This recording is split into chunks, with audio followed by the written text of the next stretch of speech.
જે શક્તિ સર આપ- તમે જે કલા સ્મૃતિનું જે ગરબાનું આયોજન હતું તમે જોયું તેના વિશે તમે શું કહેશો? આપણી કલા અને સંસ્કૃતિને પ્રવર્તમાન સમયમાં જીવંત રાખવા માટેનું એક ખૂબ જ ઉમદા કામ થયું છે અને હું હૃદયપૂર્વક કલા સ્મૃતિને અભિનંદન આપું છું.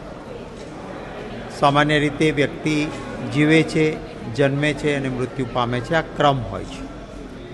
પરંતુ કોઈક વ્યક્તિઓની એ જીવનની પરંપરાઓને યાદ કરવા માટે એમની યાદમાં જે એક પરિવાર તરફથી આપણી કલા અને સંસ્કૃતિને જીવંત રાખવા માટેના કાર્યક્રમોનું આયોજન થયું છે. એટલા માટે ગુજરાત સમાચાર પરિવારને પણ ખૂબ ખૂબ હૃદયપૂર્વક અભિનંદન આપું છું.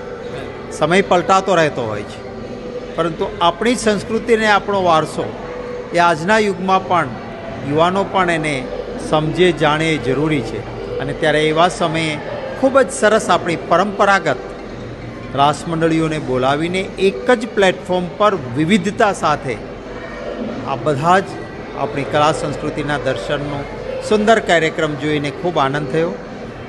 ખૂબ અભિનંદન. યુવાનો અને વડીલોનું મિશ્રણ પણ અહીંયા જોવા મળ્યું અને બધી ટીમ સ્પિરિટથી જે કામ થઈ રહ્યું છે એને ખૂબ શુભકામનાઓ. કાલથી નવરાત્રિ શરૂ થઈ રહી છે એના વિશે તમે શું કહેશો? ખૂબ મારી શુભકામનાઓ વાલા ગુજરાતીઓને.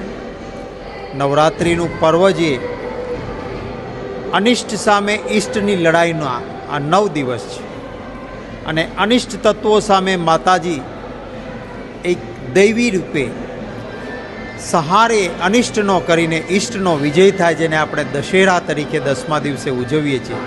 આજે પણ સમાજમાં અનિષ્ટ તત્વોની કોઈને કોઈ જગ્યાએ હાવી થવાની કોશિશ હોય છે, ત્યારે માના ચરણોમાં પ્રાર્થના કરીએ કે આ લડાઈમાં અનિષ્ટનો પરાજય થાય, ઈષ્ટનો વિજય થાય, એ માટેની મા સૌને શક્તિ આપે. Thank you sir.